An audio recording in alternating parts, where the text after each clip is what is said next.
Hello കൂട്ടുകാരെ, നമ്മുടെ പുതിയൊരു വീഡിയോയിലോട്ട് സ്വാഗതം. എല്ലാവരും ഈ ചാനലൊന്ന് സബ്സ്ക്രൈബ് ചെയ്ത് സപ്പോർട്ട് ചെയ്യണേ. നമുക്കിന്നൊരു കായ്പോള ഉണ്ടാക്കിയാലോ.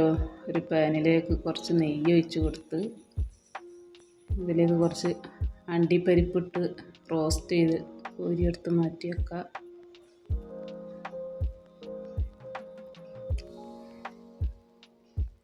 ഈ സെയിം പാനിൽ തന്നെ ഒരു 2 നേന്ത്രപ്പഴം അരിഞ്ഞു വെച്ചതുണ്ട്. അത് ഇതിലേക്ക് ചേർത്ത് കൊടുത്ത് നന്നായി വഴറ്റി കൊടുക്കുക. നല്ലൊന്ന് വഴറ്റി കൊടുത്ത്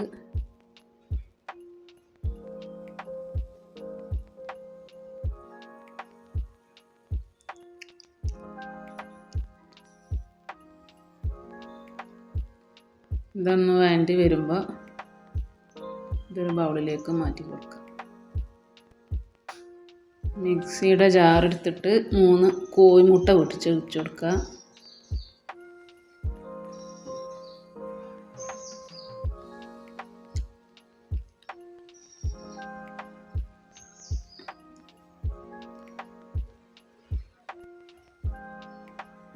ഇതിലേക്ക് 2 സ്പൂൺ പാൽപ്പൊടി, പാലായാലും മതി, പാൽപ്പൊടി ആയാലും കുഴപ്പമില്ല. 2 സ്പൂൺ പാൽപ്പൊടി, മധുരത്തിന് ആവശ്യമായ പഞ്ചസാര, 2 ഏലക്കായ ഇട്ട് കൊടുത്ത് മിക്സിയിൽ നന്നായിട്ടൊന്ന് അടിച്ചെടുക്കുക.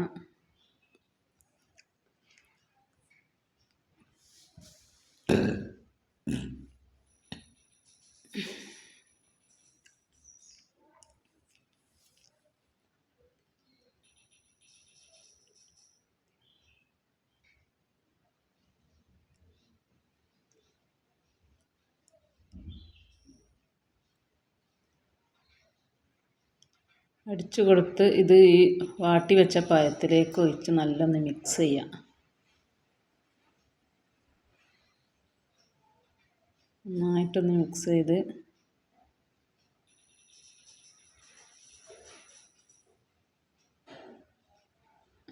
നേരത്തെ പഴം വാട്ടി വെച്ച പാനിൽ കുറച്ച് നെയ്യ് ഒഴിച്ച് കൊടുത്ത് ഈ കൂട്ടത്തിലേക്ക് ഒഴിച്ച് കൊടുത്ത് വേവിച്ചെടുക്കുക. ഒഴിച്ച് കൊടുത്തതിന് ശേഷം കുറച്ച് അണ്ടിപ്പരിപ്പ്, നേരത്തെ റോസ്റ്റ് ചെയ്ത് വെച്ച അണ്ടിപ്പരിപ്പും കൂടെ അതിൻ്റെ മേലെ ഇട്ട് കൊടുത്ത് നല്ലൊന്ന് മൂടി വെച്ച് വേവിച്ചെടുക്കുക. ലോ ഫ്ലെയിമിൽ വെച്ച് എടുക്കണം, കരിഞ്ഞു പോകും. ഒരു ഭാഗം കുക്കാവുമ്പോൾ തിരിച്ചിട്ട് വേവിച്ചെടുക്കുക. അപ്പം നമ്മളെ കായ്പോള റെഡി. എല്ലാവരും ഒന്ന് സബ്സ്ക്രൈബ് ചെയ്ത് സപ്പോർട്ട് ചെയ്യണേ. ലൈക്ക് ചെയ്യാനും മറന്നു പോകരുത്.